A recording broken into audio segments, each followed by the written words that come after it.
Well, hello everybody and welcome to another video here at Greenland Garden Centre. And today's topic is all about tropicals, and we're going to target three specific ones in today's video. And first off, we would have to start out with Bromeliads or Guzmanias, and that's these guys right over here. As you can see, they come in a multitude of colors. We have these, which are really nice this year. It's a brand new variety.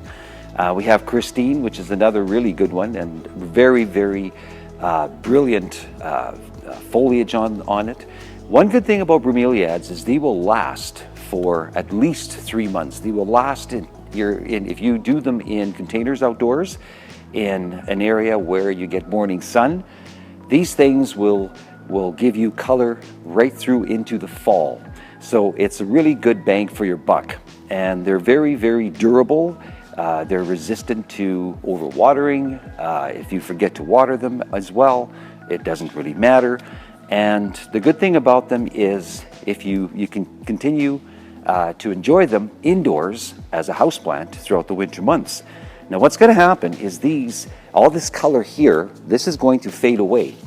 And basically after that, they will develop babies along the side. When this has turned completely brown and the young ones have reached about half the height, what you do there is cut the old stalk off, and then they will develop, as I said, into a nice, beautiful, bushy type of plant for your home.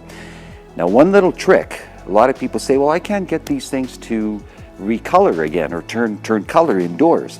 But the trick is, with the babies as they develop, you put them in a brown paper bag with the top open in a sunny location with an apple that is cut in half. Ethylene gas will cause the coloration on the plant to come back once more. So that's a little trick with those guys. So that's all about Bromeliads. Now we're going to talk about Anthuriums, or Flamingo Flowers as they are called, and that's these guys right over here. Now this is a variety called Livium. It's brand new in the marketplace. I'd say probably for about 2 years now. And it's really nice. Anthuriums, as you know, you see them all over the place in Hawaii, and they come in a multitude of color. You can get them in oranges and reds and pinks, whites. Very elegant looking.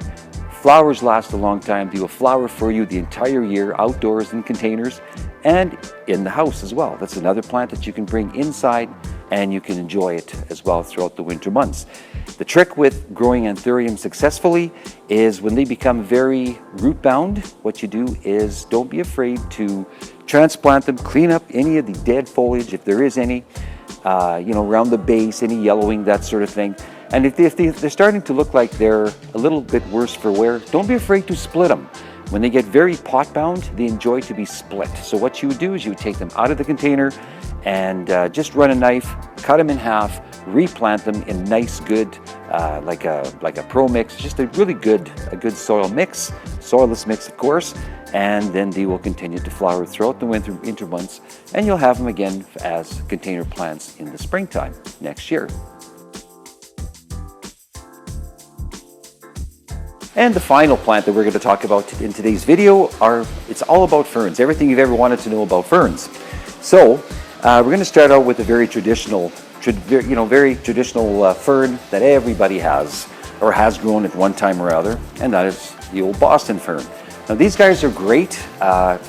They're one of my favorites from way back. You can't go wrong with the ferns. The only thing that's really important with them is you want to make sure that you do not let them get too root bound.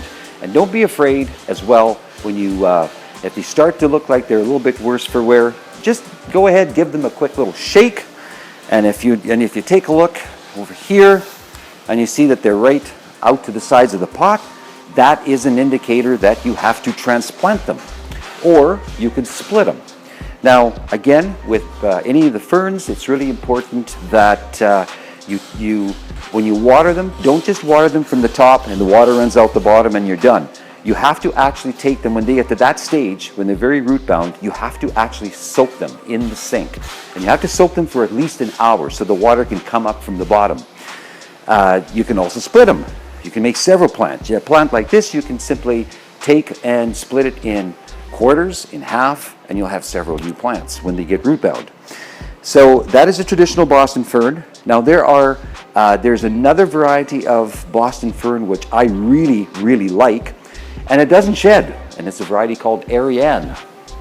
And this guy here, as you can see, is very full, and the one good thing, like I say, it does not shed, but at the same time, the fronds tend to curl up a little bit, so it gives a little bit of extra enjoyment when you are displaying ferns, if you have them on a stand or if you use them in containers outdoors. Very, very nice. So that is the variety ARIANE. It's new on the marketplace now for probably about 5 years or so. So I'd call it like a new improved Boston fern. And finally, the other fern that's really good is the old-fashioned Kimberley Queen. This guy as well does not shed like the traditional Boston ferns, but it also can take a little bit drier conditions simply because the fronds tend to be a little bit more waxy, and the more waxy the ferns or the fronds are, you will find that they can stand a little bit more dryness. So if you forget to water them for a day, not to worry.